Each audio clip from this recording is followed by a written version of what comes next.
Chairman of the Organizing Committee, Shri Negi ji,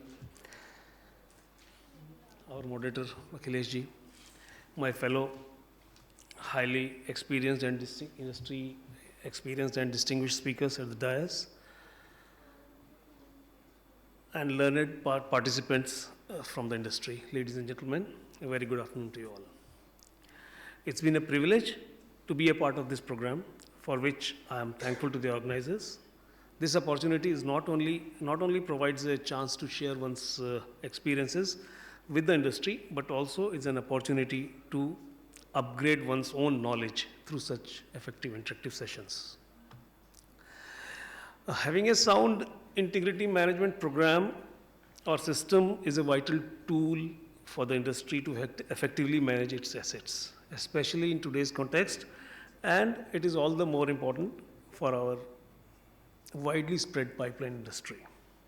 Pipeline SCADA, data management system, intrusion detection system, digital transportation, etc., to name a few, are some of the important tools or software solutions which are now available and must be utilized effectively by the pipeline owners and operators.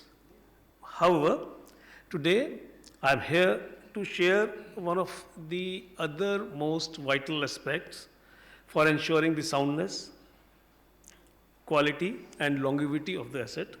That is, my focus will be on the efforts that we put during the conceptualization and construction stage of any project.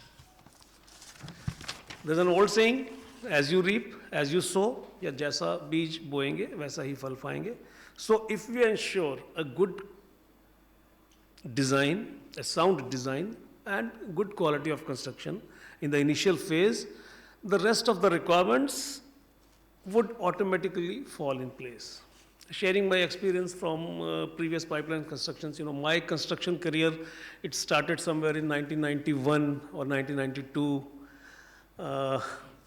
I see many young faces here who are not aware of the kind of construction, the life of the construction engineers during those days. There were, pipeline camps, camps are established even today also.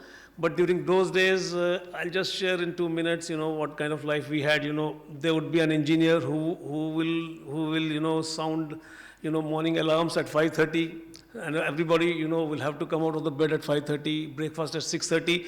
You have to leave the camp at 7 o'clock. And then the spread in charge or the construction charge, he would be in his gown, he would be strolling in the lawn as if he's doing a morning walk, but actually he's observing who is leaving at 7 o'clock and who is not leaving at 7 o'clock. So no lunch in the camp. Even if the construction site is, half a kilometer, 1 kilometer away, you are not supposed to come for the lunch. You have to have your lunch in the field, and you must try to reach the field before the contractor has arrived. So, and then you see the welding engineer, he will always have that black glass in his hand, he'll be watching the root pass welders or the hot pass welders and shuttling between, the back end welders, but always standing, there. He had only one target. Of course, the repairs, can be found out using X-rays, but he had one target, that in my spread, I should get minimum repairs. Similarly, the lowering engineer, he would walk each and every feet in the trench before clearing the lowering operation. So his target was, when the initial caliper pigging is done before commissioning, my spread should get the least dents, unacceptable dents. So that was the thing. Gradually, after maybe around 2000, 2001, we have observed, this concept getting diluted. Even, when I became in charge of some of the projects beyond 2000, it was a very difficult proposition. I'm a party to it, of course. It was a difficult proposition to dispatch the engineers by 7 o'clock. Gradually, 8, 8:30, 9, 9:30, maybe. Now, we even, later on, when we came out of constructions and we were in head office, we even used to get the news that engineers are leaving at 10 o'clock, 10:30, or maybe 11 o'clock. They're now simply getting the reports and not actually, the job is now is outsourced to TPIs or whatever and all. So I was in Indian Oil. Indian Oil is famous for, constructing pipelines on their own strength. We did not believe at that point of time that we should engage TPIs. Our own engineers, there was a dedicated effort from those engineers. And believe me, the lines, which I talked about, say 1990 or even before and up to 2000, when we used to get the inspection reports, we used to get the operation and maintenance reports, the issues, which were reported in those pipelines which were constructed in that period, they were very less as compared to the newer pipelines, say for example, lower pipeline cover or washouts, or maybe the increase in the CP current, or maybe other kind of things. The defects in the earlier executed pipelines were much less as compared to the newer pipelines. This is my personal experience, but I am not saying that the approach we adopted when we were young was perfect, and today's approach, it's not correct. I'm not saying that, but what I want you to appreciate is that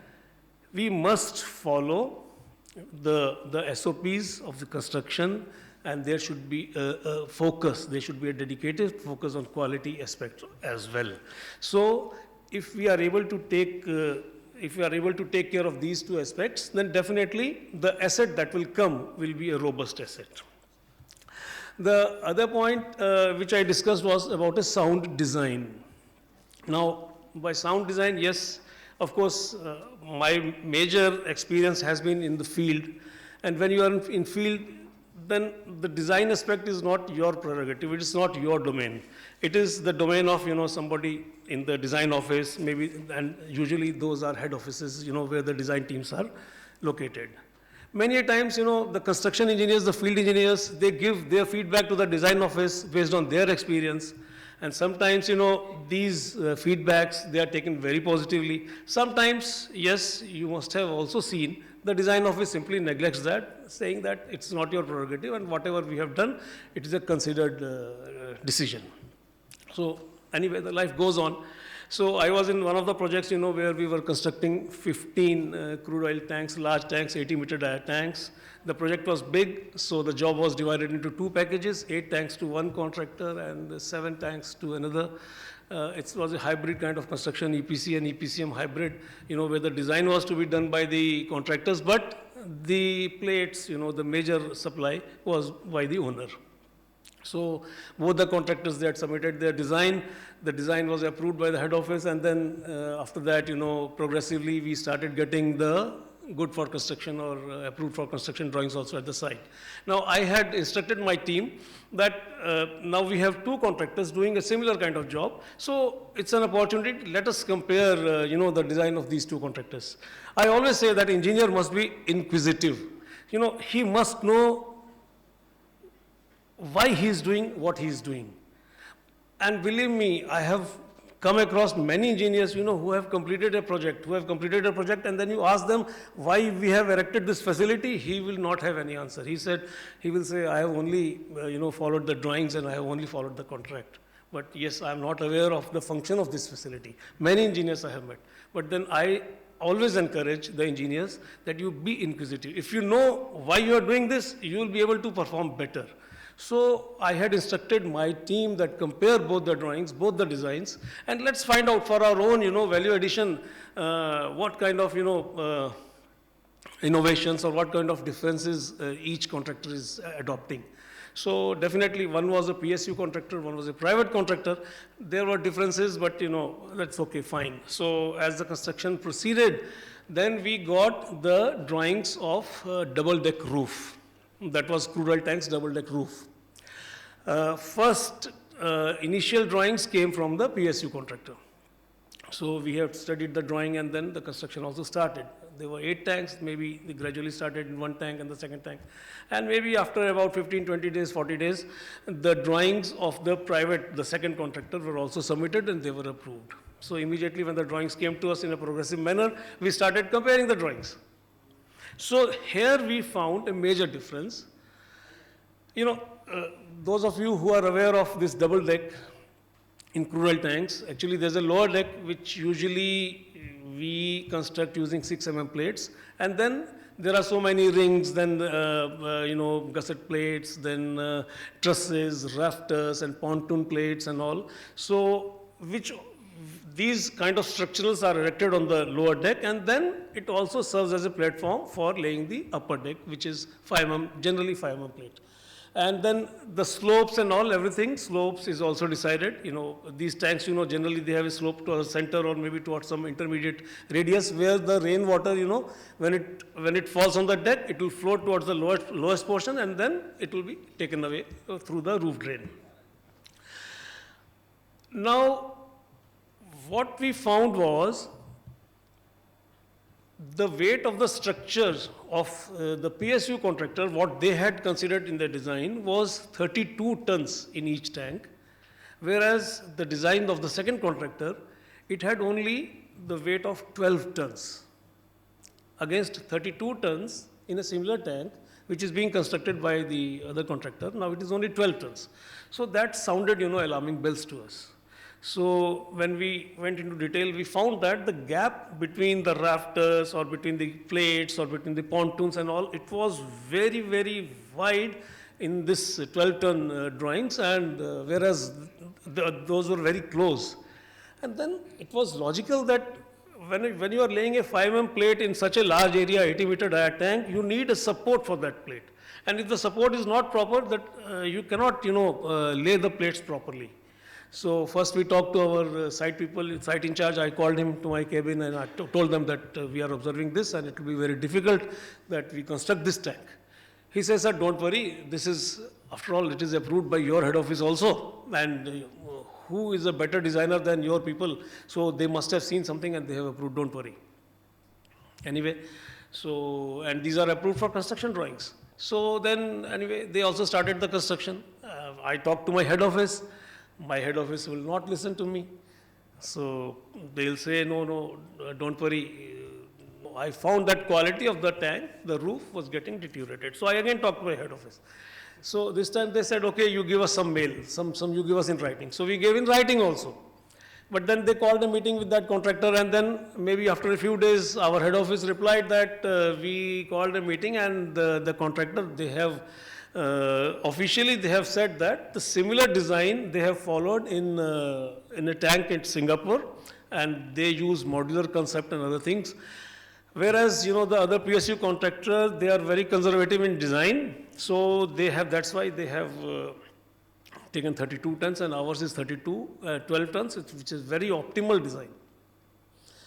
So our head office closed the case from their end. But then now everything, the onus was on me.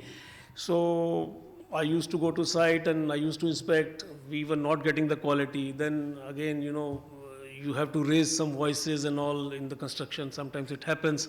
So we used to, in raised voices, in heated exchanges, I told the site in charge. Then he also said, okay, the drawings are approved by your head office. I have nothing to say more. I am going ahead only with this kind of construction. Then I said, okay, the drawings are approved by my head office. That's fine. Even the code, code will not tell you how much tonnage is required or not, but code gives me one strength. It defines the QA/QC aspect. Suppose a plate is laid, top deck is laid, how much waviness the code will allow in 1 meter, how much this thing and that. So you can come to me, whatever plates you have laid, let us measure the waviness, let us measure the depression. So if the code is allowing 5 we could easily see it was more than 30 35 40 also in some of the places. Then I said, look, my head office has not given me the deviation for this code, but now as a site engineer, I have to approve the QA/QC documents of your roof, which I am not going to sign. And if I am not going to sign, you are not going to get your bills passed for this roof. Now this gentleman, the in charge, he was a little worried. He immediately talked to their head office, and next day morning he came to me. Even though our drawing and our design is perfect, but considering your experience, he started, telling me, considering your experience, your lengthy experience and all, we have honored your sentiment and we are increasing the weight of the roof from 12 to 15 tons. And this 3 tons per roof, 7 tanks, this price will be borne by us, don't worry. I said, it gives me the more reason to accept that your design is faulty. It's not that you are obliging me by putting 3 tons. Now, I am more than ever, I am convinced that your design is faulty. Anyway, so 15 tons also, I was not happy. Then again, there was a shouting at the site, heated exchange. So they increased from 15 to 18 tons, after the second quarrel. So in the meantime, the head of the mechanical department at our head office, he got changed, and a new gentleman who was considered as a very, very senior person and very robust in design and all, he had taken the place. So I had a very good relation with him. So I told him, sir, I am facing this problem. The design is not good, and we are, after this commissioning, we are going into land into difficulties. Of course, I had a very good personal relation with him, but then he was a man, who was of the opinion that construction people should not interfere in the design. He said, okay, I'm listening to you, give me some time, that way. Another 15, 20 days, 30 days, 40 days passed. He would not listen to me. The site construction went on. The roof quality was, of course, not acceptable. The contractor was not claiming the bills, and I was not paying the bills also. Then one more time I talked to him, ki, sir, the quality of the roof we are getting is really not good. You have to intervene. Okay. Then I remember it was Friday. On Friday at maybe in the evening 5 o'clock, I got a call from this gentleman. He said, you have been complaining about the roof to me several times, and now, of course, I have gone into the details. Just tell me one thing. Can you prove that design is faulty, or you have an apprehension that the design is faulty? I wanted to reply something. Then he said, wait, I have not completed my sentence. I remember this, they are just in front of me. If you have an apprehension, then let me complete my sentence. People are born with apprehensions and they die with those apprehensions. This was the words. It was a shock to me. And I don't know, he was a very senior person. From where did I gather the courage? I said, okay, Mr. XXX, today it is Friday, this date, time is 5:30. Record my words. I'm not going to utter anything about the roof of this contractor second time in my life after this moment. And I banged the phone down. Within 15 minutes, I got again this call from the gentleman. I'm coming to Paradip tomorrow, 12:30 flight. Are you coming to receive me at the airport? I said, most welcome. Please come. So that flight landed at Paradip maybe at 3:30, 4 o'clock, and there was a distance about 3 kilometers from Bhubaneswar to Paradip. So I thought, now it's 7 o'clock, we'll go to, we'll go to the hotel, and maybe next day morning we'll visit the site. But he said, no, I want to go to the site just now at 7 o'clock. Then I instructed my site people, everybody, I told them not to leave the site, contractors also. So this gentleman, he came to the site, and we all had people gathered, near one tank. And then what he said was, I want to enter the tank alone. Nobody should come with me. Fine. So he took the helmet, and then he has entered the tank. And maybe about 15, 20 minutes, he came out. And hats off to this gentleman. He came out with folded hands, and to our entire IOCL team, he said, it is my fault. I accept my fault. I should have been at this site 60 days before at least. And we said, okay, no problem, sir. Now, since you have come and now you are ready to solve the problem, so I think everything still can be corrected. But yes, of course, we have lost a significant time. Then, anyway, he went to our site office. Then he called the site in charge, and then he asked, please stop the job immediately. No more inch of welding on the roof. The in charge said, sir, these drawings are approved by your office. Unless I get a direction from my office, I cannot stop the job.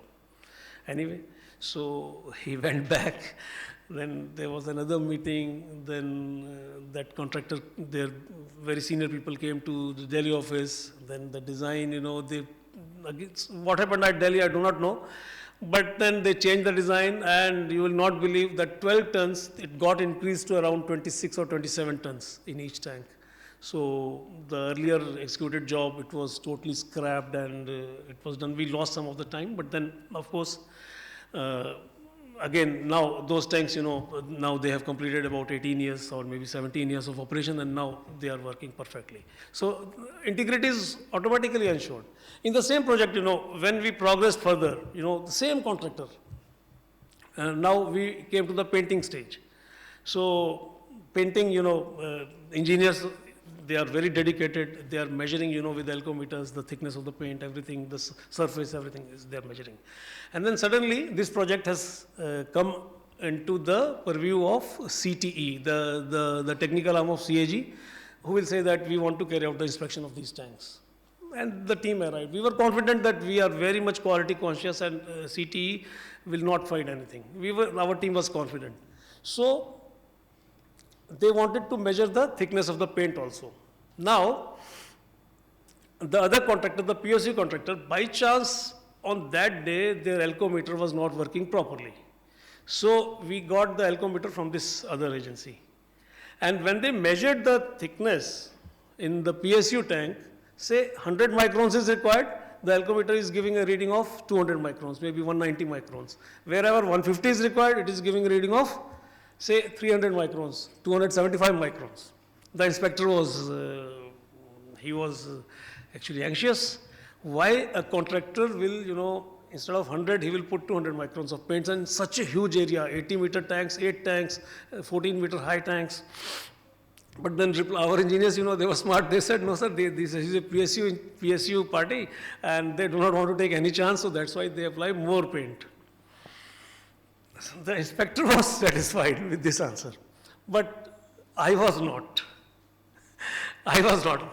There was a feeling in me that something is wrong. Anyway, the inspection, he praised our quality and all, he has gone back. But the alcometer, which we had brought from the private contractor, I seized it. There was a calibration strip also. You all know, first of all, it's calibrated. There's a calibration, standard calibration strip. It is calibrated. And then, then you measure them. So I called my engineer and I asked him to immediately, with that alcometer, go to Bhubaneswar to some good lab. And there he should get the whole thing calibrated once again. So my engineer has gone to lab, and maybe, in the evening, he calls me and he says, the alcometer is fine, but the strip itself, the calibration strip is defective. The calibration strip, which is showing 50 microns, is actually 25 microns. The another step, which is showing 100 microns, is 50 microns. 150 microns is actually 75 microns. And we were calibrating, with that strip, and we were measuring. Now I caught this contractor. I said, you have to remove whatever paint the other contractor means this PSU contractor means when the alcometer was giving double reading, because it is calibrated in that way, it will give you the double reading. So the private contractor, then I called him to stop the painting job, and then I told you scrap the entire paint, and now you have to put the paint once again. So it was a very big issue, and MD of this private company, he came flying to Paradeep. Okay, it's a Herculean task. Now we cannot do it. Whatever you want, I can do it for you, for your team, anything. I only want you scrap this paint, give me the required thickness. And if you are not agreeing to me, till now I have not reported this incident, but now I'll put this incident in black and white and I'll report. He had no choice. He agreed. Then entire painting was redone. Whatever was done, it was redone. And then again, after 10, 12 years, when one of those tanks, where painting was redone, was opened, and the site in charge, the operation in charge, he shared in one of our project review meetings or in operation meetings that it was very difficult for him to, scrap the paint and find the condition of the bottom. But that was the thing. So this is how, being surveillant or being, quality conscious, having a robust design. This will be the first step to ensure that the asset which you are going to create will be a robust asset, and other integrity issues and all will bother you less. So with these words, I thank you all for this patient hearing. I shared some of my experiences. There are numerous experiences which I have, but the time is less. You are all waiting for lunch. Thank you to the organizers. Thank you to my fellow speakers. Thank you, moderator. Thank you once again.